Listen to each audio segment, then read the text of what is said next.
The network chart lets you draw a network of connected nodes and edges from a dataset to a sheet.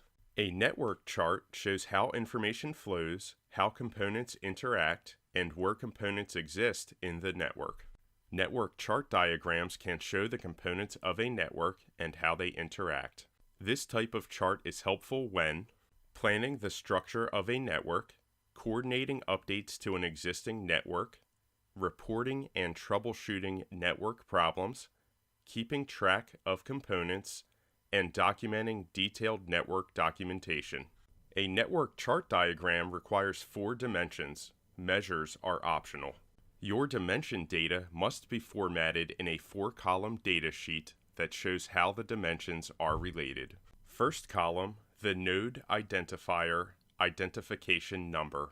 This number must be an integer between 0 and the total number of nodes of the chart. Second column represents the names of the chart nodes.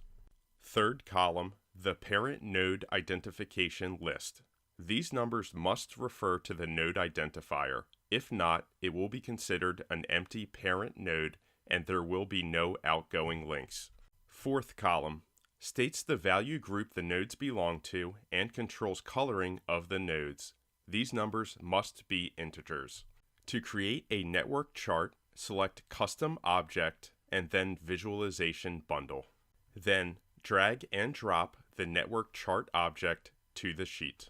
As the first dimension, select the node identifier, in this case the airport ID.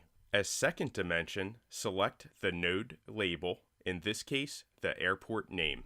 As third dimension, select the parent node, in this case the link to. As fourth dimension, select the group dimension. As you can see, the network is displayed. Optionally, you can add measure to control different aspects of the network chart. Here, we are going to add an expression to define the volume. Then, we are going to add the sum of volume. This will impact the aspect of the node.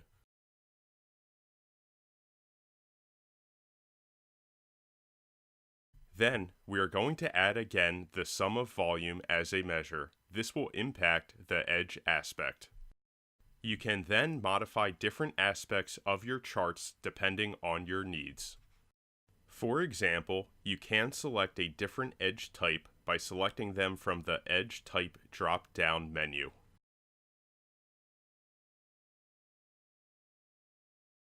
Or you can modify the node shape by selecting one from the different options that you have in the drop-down menu. And here's the result. The network chart illustrates how different airports are connected worldwide.